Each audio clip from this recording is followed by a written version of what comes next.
Hello সবাইকে, welcome to WBPSC বালা। তো তোমাদের জন্য আরেকটা গুরুত্বপূর্ণ সেশন, আরেকটা ইম্পর্টেন্ট নিউজ নিয়ে আমরা চলে এসেছি। সেটা হচ্ছে আমাদের 2025 এসএসসি মামলা। তোমরা হয়তো সবাই ওবিসি মামলার দিকে মুখ করে রয়েছো যে ওবিসি মামলার রায় 28 এবং 29 তারিখ আসবে, কিন্তু তারও পাশাপাশি একটা খুব হাই প্রোফাইল মামলা এবং প্রায় দীর্ঘ প্রায় এক বছর সময় চলা একটা মামলা, সেটা হচ্ছে আমাদের স্কুল সার্ভিস কমিশন। এই স্কুল সার্ভিস কমিশনের যে মামলা, যেটা 2016 সালের যে স্কুল সার্ভিস কমিশন, যেটা আমরা জানি যে এপ্রিল মাসের 2024 তারিখে যেই 2016তে আর কি যেই স্কুল সার্ভিস কমিশনটা পরীক্ষা নেওয়া হয়েছিল, তার প্যানেল কিন্তু ক্যালকাটা হাইকোর্ট বাতিল করে। তো সেই বাতিলের পরিপ্রেক্ষিতে যারা ক্যান্ডিডেটরা রয়েছে তারা সবাই গিয়ে কিন্তু সুপ্রিম কোর্টে অ্যাপিল করেছে এবং তোমরা জানো যে এই 15 জানুয়ারি কিন্তু এই এসএসসি মামলারও কিন্তু রায় ছিল এবং সুপ্রিম কোর্ট একটা দৃষ্টান্তমূলক সেখানে কথা কিছু বলেছে। তো এই বিষয়টা নিয়ে আমি টোটাল আজকে তোমাদের সাথে ডিসকাস করব। তার কারণ আমরা আমাদের ওবিসি মামলাটার দিকে চোখ থাকলেও কিন্তু অনেক পরীক্ষার্থী, প্রায় বলতে পারো যে 36,000-এর বেশি কিন্তু ক্যান্ডিডেট, তারা কিন্তু প্রোটেস্ট করছে। তারা কিন্তু এই ক্যালকাটা হাইকোর্টের যে রায়, মানে এটা একদমই না যে ক্যালকাটা হাইকোর্টের রায়টা খুব খারাপ বা রায়টা ইররেগুলারিটির মধ্যে রয়েছে, একদমই না। ক্যালকাটা হাইকোর্ট তার সঠিক জাজমেন্টই দিয়েছে যে 2016 সালে যে এসএসসি প্যানেল, সেখানে কিন্তু অনেক ধরনের ইররেগুলারিটি দেখা গেছে, সেখানে অনেক ধরনের ম্যাল প্র্যাকটিস দেখা গেছে, সেখানে যে রিক্রুটমেন্ট প্রসেসটা হয়েছে সেই রিক্রুটমেন্ট প্রসেসের মধ্যেই কিন্তু গন্ডগোল রয়েছে। কিন্তু যারা যোগ্য ক্যান্ডিডেট, যারা সত্যি পড়াশোনার মধ্যে দিয়ে দীর্ঘ স্ট্রাগলের মধ্যে দিয়ে গেছে, তার কারণ তোমরা জানো যে স্কুল সার্ভিস কমিশন এখন once in a blue moon হয়। তো সেখানেও যদি যারা যোগ্য ক্যান্ডিডেট তাদেরকে চিহ্নিত না করে যদি হোল প্যানেলটা বাতিল হয়ে যায়, তাহলে সেটা কিন্তু তাদের যে লাইফ, সেটা কিন্তু একটা বড় একটা আশঙ্কার বিষয়। তো এই জিনিসগুলো নিয়েই আজকে তোমাদের সাথে আমি ডিসকাস করব। সেটা হচ্ছে আমাদের এসএসসি এই স্কুল সার্ভিস কমিশনের ক্ষেত্রে কি কি ইম্পর্টেন্ট জিনিস আছে এবং এই সুপ্রিম কোর্টের জাজমেন্ট কি আসতে পারে বা জাজমেন্ট আগে কি দেয়া হয়েছে, সেটা নিয়ে আজকে আলোচনা আমরা করব। তাহলে তোমাদের এই স্কুল সার্ভিস কমিশনের জন্য জাস্ট আগে বিষয়টা বলি। সেটা হচ্ছে যে প্রায় 200 দিনের কাছাকাছি যারা 2016 সালে স্কুল সার্ভিস কমিশন উত্তীর্ণ হয়েছিলেন, তারা কিন্তু আজকে প্রায় শহীদ মিনারে প্রায় 200 দিন হয়ে গেল, তারা কিন্তু আন্দোলন চালাচ্ছেন। কেন আন্দোলন চালাচ্ছেন একটুখানি শর্টে বলে দিই। তার কারণটা হচ্ছে 2024-এর এপ্রিল মাসে ক্যালকাটা হাইকোর্টে কিছু জন মামলা করে, কিছু জন অনেক জিনিসের মধ্যে দিয়ে মামলা করে। সেখানে একটা গুরুত্বপূর্ণ জিনিস সেটা উঠে আসে হলো এই 2016 সালে যে এসএসসি পরীক্ষা হয়েছিল সেটা কতটা স্বচ্ছতার সাথে হয়েছে, সেখানে কতটা রেগুলারিটি মেনটেন করা হয়েছিল, সেখানে যারা যোগ্য উত্তীর্ণ ক্যান্ডিডেট তাদের সেই যোগ্যতা রয়েছে কিনা, তাদের সেই ন্যূনতম কোয়ালিফিকেশন আছে কিনা, বা তারা স্বচ্ছভাবে পরীক্ষা দিয়েছে কিনা, তার জন্য কিন্তু একটা কিউরন্টো কিন্তু ক্যালকাটা হাইকোর্টে ফাইল করা হয় এবং তারই পরিপ্রেক্ষিতে ক্যালকাটা হাইকোর্টও কিন্তু ইস্যু করে। তো ক্যালকাটা হাইকোর্ট যখন এই জিনিসটিকে ইস্যু করে, তখন কিন্তু তারা অনেক রকমের ইররেগুলারিটি, অনেক রকমের মিস অ্যাপ্রিহেনশন, অনেক রকমের তারা কিন্তু ডিসক্রিপেন্সি দেখতে পারে। কিরকম দেখতে পারে? যেরকম তোমরা এখানে দেখতে পাচ্ছ যে এই যে 2016 সালে যে এসএসসি পরীক্ষা হয়েছিল, প্রায় তোমরা দেখতে পারবে যে 3 লাখের প্রায় 23 লাখের কাছাকাছি কিন্তু এই SLST যে পরীক্ষা হয়েছিল স্কুল সার্ভিস কমিশন, তারা কিন্তু অ্যাপিয়ার করেছিল এবং তার মধ্যে 25,753 যারা টিচার্স রয়েছে তারা কিন্তু রিক্রুটমেন্ট পায়। কিন্তু কোর্ট এটা দেখতে পায় যে অনেক মামলার ক্ষেত্রে দেখা যায় যে অনেকজনের যারা উত্তীর্ণ হয়েছেন তাদের মধ্যে অনেকজনের ওএমআর শিট হয়তো ফিল আপই নেই, মানে পুরো ফাঁকা শূন্য, কিন্তু তাও তারা চাকরি পেয়েছেন। অনেকজন যারা লোয়ার একদম র্যাঙ্কে ছিলেন তাদেরকে মেরিট লিস্টে চাকরি দেওয়া হয়েছে এবং সেই সময় যারা যোগ্য প্রার্থী ছিলেন, যাদের পরীক্ষা খুব ভালো হয়েছিল, এমনকি যারা ভেবেছিলেন যে আমরা কাট অফ উত্তীর্ণ করব, তাদের কিন্তু কোথাও র্যাঙ্ক নেই। কিন্তু এমন এমন লোকেদের র্যাঙ্ক আছে যারা হয়তো পরীক্ষায় উত্তীর্ণই করেনি, পরীক্ষায় হয়তো বসেও নি, তাদের হয়তো মেরিট লিস্টেও নাম নেই। তো এই এতগুলো ধোঁয়াশার মধ্যে ক্যালকাটা হাইকোর্টে এই 2016 সালের যে এসএলএসটি যে টিচার্সরা রয়েছে, এসএলএসটি যারা প্রার্থীরা রয়েছে, তাদের এগেনস্টে কিন্তু কেস ফাইল হয় এবং ক্যালকাটা হাইকোর্ট এটি খতিয়ে দেখার পরে দেখো কি বলছে।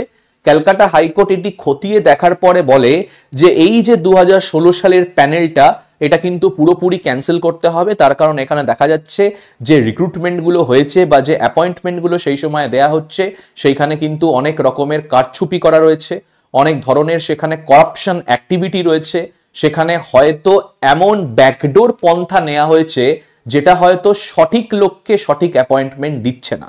তো এরই পরিপ্রেক্ষিতে হাইকোর্ট কিন্তু এটাও বলে যে এই জিনিসগুলো কিন্তু ডিটেল ইনভেস্টিগেশন করবে সিবিআই। এই সিবিআই কে কিন্তু এপ্রিলের 22 তারিখ ডিটেল একটা ইনভেস্টিগেশন করতে বলে এবং সেই সময় ক্যালকাটা হাইকোর্টের যে ডিভিশন বেঞ্চে ছিলেন হচ্ছে আমাদের জাস্টিস দেবাংশু বসাক এবং মোহাম্মদ সাব্বার রশিদি।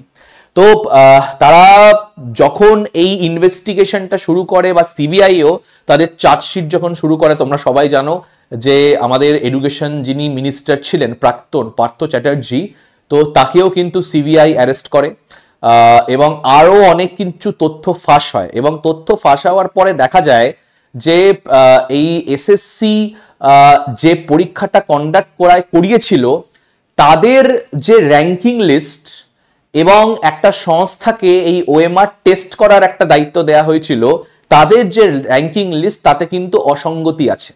শুধু তাই না, যারা আর কি যারা ক্যান্ডিডেট যারা 2016 সালে এই পরীক্ষা পাশ করেছে তাদের মধ্যে অনেকেরই কিন্তু র্যাঙ্ক খুবই লোয়ার ছিল, মানে এতটাই লোয়ার ছিল যে তারা কাট অফ ক্লিয়ার করতে পারেনি, বাট তারা অ্যাপয়েন্টমেন্ট পায়। তার সাথে সাথে কিন্তু এটাও দেখা যায় যে অনেকের ওএমআর শিটে ভুল উত্তরকেও কিন্তু ঠিক উত্তর নেওয়া হয় এবং এর পাশাপাশি কিন্তু আরো অনেক ইররেগুলারিটি কিন্তু আমরা এখানে দেখতে পাই, মানে এই পুরো জিনিসটাতে কিন্তু আমরা দেখতে পাই। তো এবারে কি করা হয়েছে, তো সিবিআই কিন্তু ইনভেস্টিগেট করেছে এবং ইনভেস্টিগেট করে তাদের একটা যে প্রাথমিক রিপোর্ট সেটা কিন্তু ক্যালকাটা হাইকোর্টকে জমা দিয়েছে এবং সেই রিপোর্টের ভিত্তিতে ক্যালকাটা হাইকোর্ট কিন্তু পুরোপুরি 2016 সালের যে প্যানেল সেটাকে কিন্তু বাতিল করার ঘোষণা করে। এবার দেখো, বাতিল করার ঘোষণা করে বিকজ অফ ইররেগুলারিটি বা বিকজ অফ করাপশন বা because of other misleading thing, সেটা ঠিক আছে, কিন্তু যারা যোগ্য প্রার্থী, যারা তোমরা বুঝতেই পারছো যে এসএসসি যেটা প্রায় 10 বছরে এখন একবার হয়, সেই এসএসসি পরীক্ষা পাশ করা কিন্তু খুব একটা সহজ ব্যাপার না। প্রায় 3 লাখের কাছাকাছি কম্পিটিশন, সেখানে 26,000 মাত্র পাশ করেছে। তো তোমরা সেখানে দেখতে পাচ্ছ যে যারা সত্যি এলিজিবল ক্যান্ডিডেট, যারা সত্যি মেধা তালিকাতে রয়েছে, যারা সত্যি কোনো রকমের ম্যাল অ্যাডমিনিস্ট্রেশন বা ম্যাল প্র্যাকটিসের সাথে যুক্ত না, যদি তুমি তাদেরকেও বের করে দেয়া হয় তাহলে কিন্তু একটা অসমতা, একটা কিন্তু ইনজাস্টিস এখানে কিন্তু দেখা গেছে।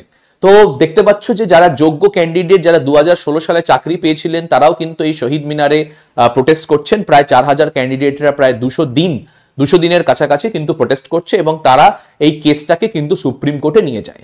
তো সুপ্রিম কোর্ট অনেকগুলো ডেট দেওয়ার পরে তারা কিন্তু আরেকটা এই 15ই জানুয়ারি একটা ইম্পর্টেন্ট রায় ঠিক বলবো না, একটা ইম্পর্টেন্ট অবজারভেশন তারা দেখে। তো সুপ্রিম কোর্টে এই কেসটা শুনছিলেন bench of chief justice of India Sanjiv Khanna এবং তার সাথে সাথে সঞ্জয় কুমার। তো তারা কি বলে, তারা এই ক্যালকাটা হাইকোর্টের যে রায়, মানে পুরো প্যানেলটা বাতিল করার যে রায়, সেটার উপরে কিন্তু স্টে অর্ডার নিষেধাজ্ঞা দেয় না। তারা অপরন্ত এটা বলে যে আমরা এটা মানছি যে সম্পূর্ণ প্যানেল বাতিল করা এটা কিন্তু কোনোভাবেই জাস্টিস না, কিন্তু আমরা কি করে বাছাই করব যে কারা কোয়ালিফাইড ক্যান্ডিডেট বা কারা আনকোয়ালিফাইড ক্যান্ডিডেট। তার কারণ পরীক্ষাটা হয়েছে 2016 সালে, তারপরে ওএমআর শিট, তারপরে যে আমাদের যে স্কুল সার্ভিস কমিশন রয়েছে তাদের র্যাঙ্ক লিস্ট বা আরো যে যাবতীয় তথ্য রয়েছে, সেটাতে কি সম্ভব এটা প্রুফ করা যে কোয়ালিফাইড ক্যান্ডিডেট কারা, কারা যোগ্যতার সাথে চাকরি পেয়েছে এবং কারা করাপশন বা অযোগ্য ক্যান্ডিডেট এটা কি ঠিক করা মানে সম্ভব? তো যারা যিনি রাজ্যের পক্ষের আইনজীবী ছিলেন তোমরা দেখতে পাচ্ছ সেটা হচ্ছে রাকেশ দ্বিবেদী। তিনি বলেন যে হ্যাঁ এটা কিন্তু সম্ভব রয়েছে। তো সুপ্রিম কোর্ট কিন্তু ওয়েস্ট বেঙ্গল সরকারকে বলেছে যে নেক্সট ডেট সেটা হচ্ছে 26শে জানুয়ারির মধ্যে ডেটা সাবমিট করতে, যে কি করে কোয়ালিফাইড ক্যান্ডিডেট বা কার আনকোয়ালিফাইড ক্যান্ডিডেট তাদের যে একটা ডিস্টিংগুইশ করা, মানে বেসিক্যালি বলতে গেলে হচ্ছে দুধ থেকে জলকে আলাদা করা এরকম একটা বিষয়। তো তার সম্বন্ধে যেন রেকমেন্ডেশন সুপ্রিম কোর্টকে দেয়। এমনকি এসএসসি প্যানেল থেকে যিনি সিনিয়র অ্যাডভোকেট ছিলেন অ্যাডভোকেট জয়দীপ গুপ্তা, তিনিও কিন্তু রাজ্য সরকারের আইনজীবীর সাথে সহমত হয় যে হ্যাঁ এটা করা সম্ভব রয়েছে। যদি আমরা খতিয়ে দেখি, মানে যেই সংস্থাকে এই ওএমআর শিট চেক করার দায়িত্ব দেওয়া হয়েছিল তাদের যে ডেটা এবং এসএসসির ডেটাগুলোকে যদি আমরা ভেরিফাই করে দেখা হয়, ডিটেল এক্সামিনেশন করে দেখা হয়, কোয়ান্টিফাইড ডেটা দিয়ে যদি দেখা হয়, তাহলে কিন্তু এটি সম্ভব। তো 2025 জানুয়ারি 26 তারিখে সুপ্রিম কোর্ট কিন্তু আবার এই মামলাটা নিতে চলেছে এবং হতে পারে যে সেখানে কিন্তু একটা ল্যান্ডমার্ক জাজমেন্ট দেওয়া যেতে পারে। কিন্তু খুব ইম্পর্টেন্ট বিষয় সেটা হচ্ছে যে উদ্বিগ্নতা কিন্তু এই যারা 2016 সালে যারা যোগ্য ক্যান্ডিডেট তাদের কিন্তু আরো বেড়ে গেল। তার কারণ সুপ্রিম কোর্ট কিন্তু এখানে সরাসরি বলে দিয়েছে যে যদি এবারে আপনারা না দেখাতে পারেন যে কোয়ালিফাইড ক্যান্ডিডেট কারা, আনকোয়ালিফাইড ক্যান্ডিডেট কারা, তাহলে আমাদের হাতে কোনো অপশন নেই, আমাদের কিন্তু হাইকোর্টের রায়টাকেই বহাল রাখতে হবে। তো এই আর কি তোমাদের এসএসসি মামলা নিয়ে আমার কিছু বলার ছিল। তো দেখা যাক এখন কি হয়, কারণ অনেকেরই ফিউচার ডিপেন্ড করছে। অবশ্যই আমরা চাইবো এটাই যে যারা যোগ্য ক্যান্ডিডেট অযোগ্য ক্যান্ডিডেট এদের মধ্যে যে ডিস্টিংগুইশটা করা হয়েছে সেটা অবশ্যই যাতে ঠিকঠাক হয়। রাজ্য সরকার আমরা জানি যে সবসময় সাথে আছে ক্যান্ডিডেটদের যারা যোগ্যভাবে চাকরি পেয়েছে, এবং আমরা এটা বিশ্বাস করি যে যারা যোগ্য, যারা মেধা তালিকাভুক্ত, যারা সঠিক পদ্ধতিতে চাকরি পেয়েছে তারা অবশ্যই কিন্তু চাকরি বহাল থাকা উচিত। থ্যাংক ইউ, আমি এই পর্যন্তই রাখছি। পরবর্তীকালে এরকমই সেশনে তোমাদের সাথে আবার দেখা হচ্ছে। Thank you.